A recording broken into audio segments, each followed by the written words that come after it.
Hello, hi, నమస్తే, welcome to big news. నేను మీ గౌసుద్దీన్ షేక్.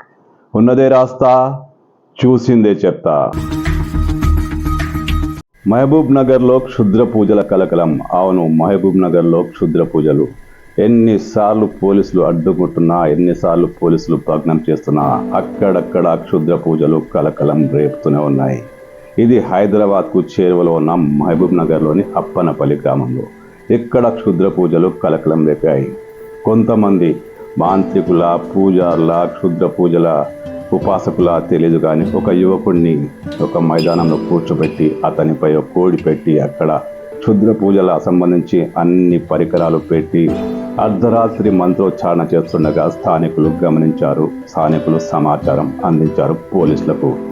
వెంటనే పోలీసులకు రంగంలోకి దిగి ఆ క్షుద్ర పూజల్ని భగ్నం చేశారు.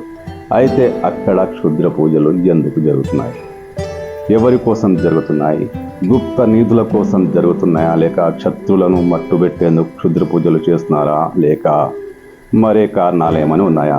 ఇప్పుడు ఇది విచారణలో తెలియాల్సి ఉంది. పోలీసులు అక్కడున్న సామాగ్రి మొత్తాన్ని స్వాధీనం చేసుకున్నారు. క్షుద్ర పూజలు చేస్తున్న వాళ్ళను అదుపులో తీసుకున్నారు. నగ్నంగా ఉన్న యువకుడిపై క్షుద్ర పూజలు చేస్తున్న ఆనవాళ్లు స్పష్టంగా కనిపించాయి. అక్కడ అనేక పూజా సామాగ్రి, క్షుద్ర పూజల సామాగ్రి కనిపించింది. పోలీసులు వాటినన్నింటినీ స్వాధీనం చేసుకొని అక్కడే దగ్ధం చేశారు. వాళ్ళందరినీ అదుపులోకి తీసుకున్నారు.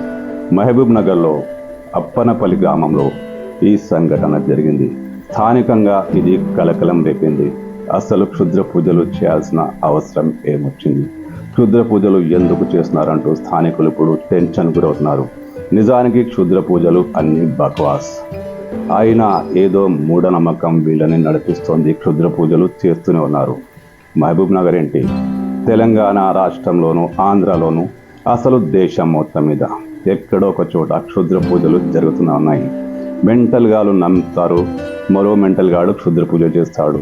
ఈ క్షుద్ర పూజలు కలకలం రేపుతున్నాయి, టెన్షన్ గురి చేస్తున్నాయి. మరి మహబూబ్ నగర్లో నగరానికి చాలా సమీపంలో ఉన్న ప్రాంతంలో క్షుద్ర పూజలు ఇప్పుడు కలకలం రేపాయి.